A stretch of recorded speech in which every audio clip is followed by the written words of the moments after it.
سپاس بخوده روشک زور جان پروسک زور جان پرایوت تو بکشه اعطانو کما چی کشانینا سپاس بخوده سلاو دنباش می‌داریم پایتخت میدیا نوکاس لیک بنگه هندنگ دانا تایبتم کو لقطابخانه و کلم دیاره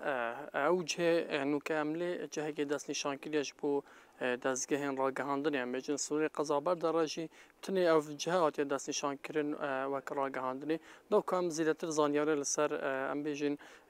روشا دنگدانا تایبتی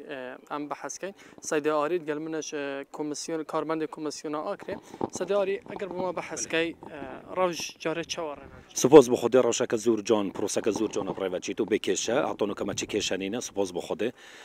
او بی ساعت 75 خولک که آمرد ما دست کار خو کردی هیچ کشک من نبینه او خود جهاز دو بیت ساعت 7 بس دیار 5 خولک وقتی کو سیستم کردی 5 خولک تأخیر تر بینه سپاس بخوده او جناب دکشه دیف اجراءات حتی بک بیشش هنگی ام دست گرانکاری و وقت کین آن و بس سپاس بخوده ما هیچ کشک نه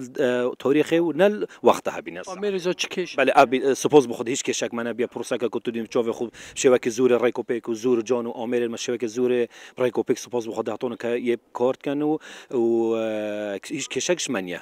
اگر بحث کی چند دنگ در محنه بگشتولی بله از بحث بنگه کل 1305 یک دنگ در میته تایبتن که زوربا و ام بین که زیت امرینا و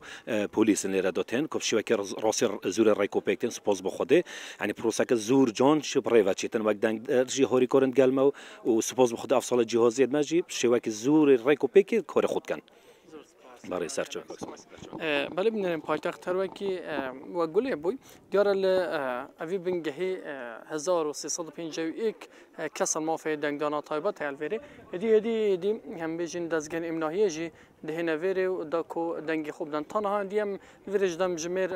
هفتی سپیدی هم بیشین دنگدان الوری کاره بویا حتی که هیچ کشک نیا و پروسه گله که شوازه که درست پرایوت شید